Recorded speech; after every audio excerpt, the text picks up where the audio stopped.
Hi everyone, thanks for joining us. I'm Andy from the relationship management team at Sennheiser, and you're watching The Pulse. I'm here today with Romain Pissenem, who is the show designer for David Guetta, DJ Snake. We're here in his London offices, and for his company Ice Cream. How did you get the name? That was a fun story. It was like a while ago. We were in Paris at the time, and I was like, okay, we were trying to find how to describe the best what we were doing, and it was like June. We were like with one of the designer and one of the production assistant, and she was having an ice cream in her hand, and I'm quite clumsy generally, so I was like, oh, what we do, we try to wow people, and when I say wow, I do like that. Her ice cream fell on the floor. And the designer was in front of me, was like, oh, ice cream? And I was like, yeah, let's go for that. But as it was an ice cream on the floor, we was like, oh, we use it as a logo. Right. And it becomes like a big screen. Like, because we want, when people see what we do, they're like, oh, wow. But yeah, so basically what we do is like, we do from concept design, mood board, stage design, light design, video content, programming, rehearsal, production, because the main goal of Ice Cream was, as show director, I wanted to have my own company, to be able to produce as I wanted. Yeah. And so basically, and also because I really don't believe you can design a show on your own. Yeah. I'm the one who speaks, but it's like Paul here, Ian Tomlinson, who is in Liverpool, is our light guy. We're basically a big team of people, and it goes from me talking with someone, getting an idea that we'll discuss together, to the first mood board and concept design, to the light design, so it's basically, I always do the same comparison of being a chef in a kitchen. Okay. And you need to mix the best ingredients. Yeah. And what we have done at Ice Cream is we have cultivated our own ingredients. So we have our own tomatoes, our own pasta, our own stuff, and we can do our kitchen in the house. But we also love making collaboration with light designer, stage designer. So it really depends on which project. But for example, next week we're going to Paris to do a big live stream, or just the Louvre, for example. Yeah. We design it and we produce the show. So but we don't produce, and it's very important, we don't produce the event. I'm not doing marketing, I'm not selling tickets. This is we're not a promoter at all, we just basically design the show. Yeah. So you kind of get given a budget of like... Yeah, you have that and so we make it work on that, and this is why Ice Cream is very efficient, because basically, as we a lot of people, and we have like, as I said, stage designer, like designer, but rental company partner. Yeah. We have our own decoration company, our own video content company, so we can control our cost. It's like everything under one roof kind of thing. But this is why I was insisting on the production management, is after that, on each project we have... Then you get... we get production manager on every show. And I guess the lighting designer will say, okay, we have this many fixtures, and then he's like, well, then we need this many riggers. And so, this, but we have our own production manager in the house. Yeah. But this is why, because for example, Paul is the one who manages all our video content for all the show. Yeah. But it's his part, and it's the same. We have like a group of production managers who are full time for us, and they are so good at what they do that and they know my level of very bad organization. So if they, let's take David Guetta as an example. So does he come to you and say, right, I want to do a show outside the Louvre? Yeah. Okay. It was his idea. And then what is the next conversation after that? It's basically on a show like that, it's like, we want to do a United at Home, which was, I think, the biggest charity event during all the lockdown, and I think all the money and the hope that an artist like David gave was something incredible. And basically, him and his management, they called us and said, okay, we work with them for years. It's like, we want to do that. It's Paris. So I was like, amazing. So the first step is you go to the Louvre. Yeah. Can we get the Louvre? They deal, basically they deal with the Louvre, they have done that, but in terms, our job starts when the production starts. It's like, okay, we have the Louvre, this is happening, so you go, the first stuff you do a site visit. But imagine a site visit in the Louvre, in the middle of a lockdown. It's just like a night at the museum. I think I'm sure I have photo with me and La Joconde, and you're on the wall, you're like, wow, that was just surrealist, that story.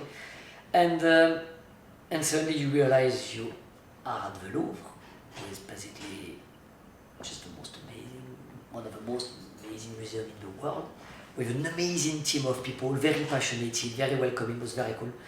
And suddenly you have to think, okay, you have to do a design in the Louvre, and you have to compete with a huge pyramid and one of the most beautiful buildings. So the idea was like how we electrify, how you get a electronic version of the pyramid of the Louvre. So we basically just decided with all the team here to say, okay, we have the pyramid, let's do an electronic extension on the floor. So this is basically the design, is that you take the pyramid, you put it on the floor, and you full with light. I love doing matrix of light. I think the first matrix of light we work on was... matrix? Yeah, what I call a matrix is an accumulation of light. Basically I come from theater, and my first show we didn't have, as everyone I suppose, any money. And I realized if you want to make something big, you take one object and you multiply it. For example, if I take that glass of tea, it's just okay, it's a glass of tea, but imagine you take 1,000 of them and you stack them all symmetrical. That would look very cool. And you just put a light in the back and suddenly you have a big installation. Like it. So I try to do the same with light, and like a few years ago when they start to come with those infinity light, the light you can turn as well. Because they had so many rotations at once upon a time. Exactly, it's an infinity. Is it GLP make them or something? GLP has done one. The first one at my it's Egerton. We did that with the magic dot, and when I saw that light, it was when we started to work with Martin Garrix, and basically we designed the Plus, with very iconic stage design of Martin Garrix, and we designed that, and we did the same. We did a big matrix of light either side, and I always think that worked really well. It just basically allowed to use the light as a light, obviously, but also as a decoration. Because when you put so many light together and you create shapes, it's very strong, very powerful. If it's well programmed, you can create so many shapes, and it's a mix between a light and a decoration. And I think this is very interesting to use light like that. And especially with the Louvre, I guess. It's almost like a mirror, isn't it? It's like a mirror. We really, and you have all this water, of the fountain on the side. So it was how you use the reflection of that. How basically it's becoming a little jewelry box where you open and make shine as much. And it was, don't get me wrong, it was very cool. Very cool. Because it didn't rain, did it? It rained, snow, it was -1, it was very cold. I always have a lot of respect for David Guetta, and I have been lucky to work with him for years.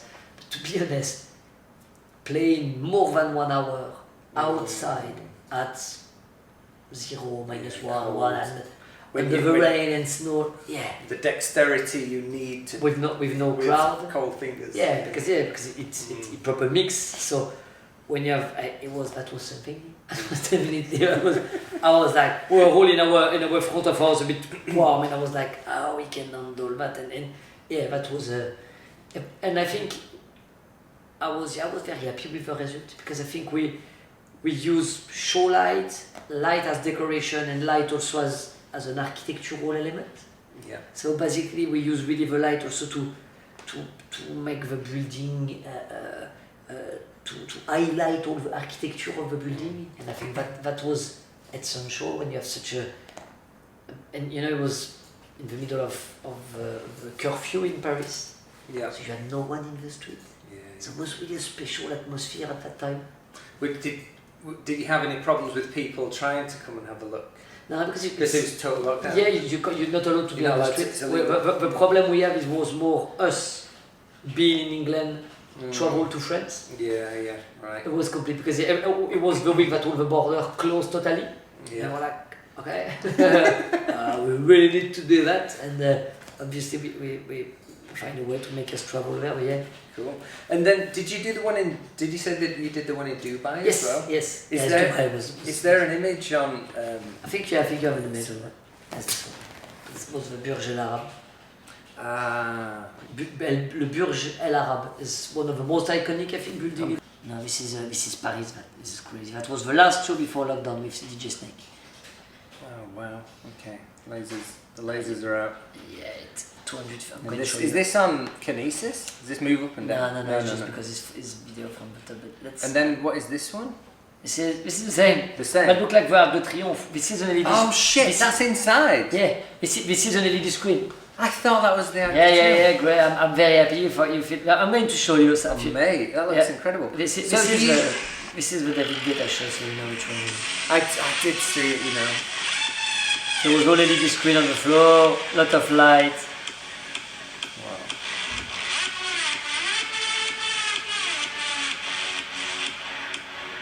The drone, crazy shit. That must be a proper drone as well. Yeah, that's like nuts. What is cool is we have a lot of visual effects, so the drone needed to be at 45 degrees. If not the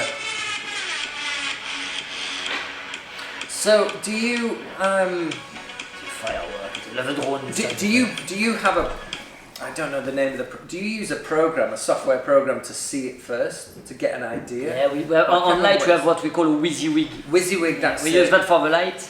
So the light operation, is this on time code? No, There's an operator. Sometimes time code, but for example with David or with Snake, they don't play the same set. So you can't. So you can't time code. You can't time code. So you need to have the best operator. You just need someone, and I guess a direct mix, so he's not hearing it from the 20 meters away. No, you hear it from the stuff because you need to feel it. You can't work with it. No, you just watch the stage and operate live. What? So if he's like 30, 40 feet away. Yeah, but we have sound. We have delay. Oh, delay tower. Yeah. Okay, so he can so he's. And we have that's just a great operator. Have the best. You need the best for those streams because the show look time code. People they don't trust me when I say it's not time code. But and I'm like no, David Guetta play because Snake is the same. They play, they change the set time. You know, the set list. I mean, those guys are really like, you know, depending on how the crowd react, they play differently. So this is basically. You have to operate lights. What we do is we have an idea of the set list, and we have our studio upstairs, and we program everything. Yeah. But we don't program the show; we program songs. Yeah. And when you see the song coming, But it's still a lot of You need. We have amazing guy for that. An amazing team of operators, a VJ. So then, do they have to work like? So if you've got an LED screen and maybe some automation there if people are moving up and down, and then maybe I saw fireworks in Dubai. So like, how do you tie like to get that look? We work everything before. Yeah. This is what I do mainly. Like, okay, we use this content, that light, blah blah blah, and after you need to cue it. Yeah. And Snake, for example, was the first show, so you have an intercom and. And off you go. No, fuck off. But every lot of stuff was well prepared before. Yeah, so you know, for example, that song, I'm going to use that content and that light. And the light guy and the DJ they work together before. And they're all on comms as well. And they know even if you don't know the order, you know most of the song. So for example, you're going to program 50 songs, we're going to play 35, but you have programmed everything. Yeah. So basically, to use the same kitchen, basically. You don't know. I don't know what you're going to order. I don't know what is going to order, but I know on my menu I have a fish, vegetarian lasagna or whatever you want, and I know and you know what you're going to prepare. And so you have your ingredient ready, but you need to do it live. And will David do? He will do a set list like maybe. Yeah, but that set list will change. Even mid-show. It will depend. Depends because he's got to read the crowd. Yes. Yeah. Okay. This is this is what so what made them. So I mean, I'm still and I work with with him for a long time, but I'm still extremely impressed because people like it. Depends on the crowd. If it depends the mood of the people. It depends so many stuff. So, okay, you will have some song that you will have, but you can totally go one way or it's they take the crowd and they bring them on a journey. So, what the journey will be, and we have to follow. And I saw on, I think that was in Amsterdam, and he brought like synths and instruments in, didn't he? Yeah. So that was something new for him, I think. Yeah, when you come with all an orchestra. It was like 3 years ago, this one, I think. I'm sure I saw it in lockdown. He was like, "This is the first time I've done this." Programming. No, you talk about, I thought you were talking about the show. No, this is for Let's Love. Yeah. That's a show we have done in... Was it in Amsterdam? No. Yes, he did one in Amsterdam, but the biggest one with that, he played with that for the top 100 DJ. And also he did a very cool one called, for him, this one, for the MTV Music Award. Sorry, Paul. So it was outside, so it was quite cool. But and that is... Yeah, with water screen projection and stuff. Yeah. He was playing and everything.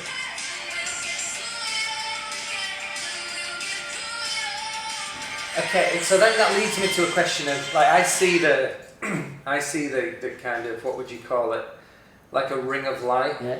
Is that kind of one of your signatures, would you say? Or do you put any, is it like, oh, that's a Roman? I like using, I'm very maniac. Maniac. I like things that are placed. I like symmetrical stuff all the time. I can't even have the same plaster on my finger. It go that far. So the thing is, basically, I think the kind of forest of beam. I think it's amazing because what have happened, and this is a very interesting thing about the lockdown and all the live stream. Basically, what happened is when you do TV, you don't design when you do a normal show. For a very simple reason. When you do a normal show, you have the crowd and they watch a stage. This is how it is. And this is the classic way to do a show. When you do something with no crowd, because you can't have any crowd, basically you can work rather than have a design like frontal, you can have a design on the floor. Yeah. So you can have everything come in like that. So you can create so many cool looks that no one has done before because we don't have the people who do TV shows. And actually we started to do a lot of TV shows because we realized that using that type of design on TV show brings such a big energy. And next week, the 11th of May in Paris, in France, we go out with this big arena show with a TV show with all the big French artists. And again, we have used like this kind of floor design because you can use that with drones, with all the new way to capture TV or live stream or whatever, because at the end of the day the same. You can create a new range of design. But no way you will do like a big floor of light before. People will watch the show and think, why the show is coming from the floor? That don't make sense. But you can do that for TV. The one you saw for Dubai, or the one you saw for Budapest, the MTV Music Award, or the one in the Louvre, the light on the floor. Yeah. And this is why I make it so like, we never seen that before. Just basically, we didn't invent nothing. It's just a new. Just things people didn't do before. A live stream always have. Before a live stream was okay. You have a concert, you can't be there. We do a live stream. Now it was the live stream have becoming. Some people have continued to do it that way, but I mean it was an amazing opportunity to design show differently. I really hope we won't have any more pandemic and we won't have to do that anymore. But I mean to take the best of it. It have been very inspiring. Yeah, because it's just like you have a new way to play. It's a new canvas, I guess, and it's interesting because I know I was at the MTV Music Awards in Seville in 2019. That would have been, I think, and they had a light floor. Yeah. But you're right, because it's camera and you can get cameras a lot down. It works. And I guess you can't fly drones over crowds. No. So now, because you can see down at that, you can do so many more things, and like a different plane of light. Yeah, it's a totally new and very cool playground. Yeah. I'm very it was very exciting to work on that. So now basically the world is reopening, true. and we will have to go back to more. But I think that will something we will stay. Basically, we will use it differently, but we have created so many cool shapes. But I think it's something I will continue to use. We will continue to use in shows. I think it has been a new, very different way to approach light and stage design and production in general. Don't forget to like and subscribe to see more videos just like this.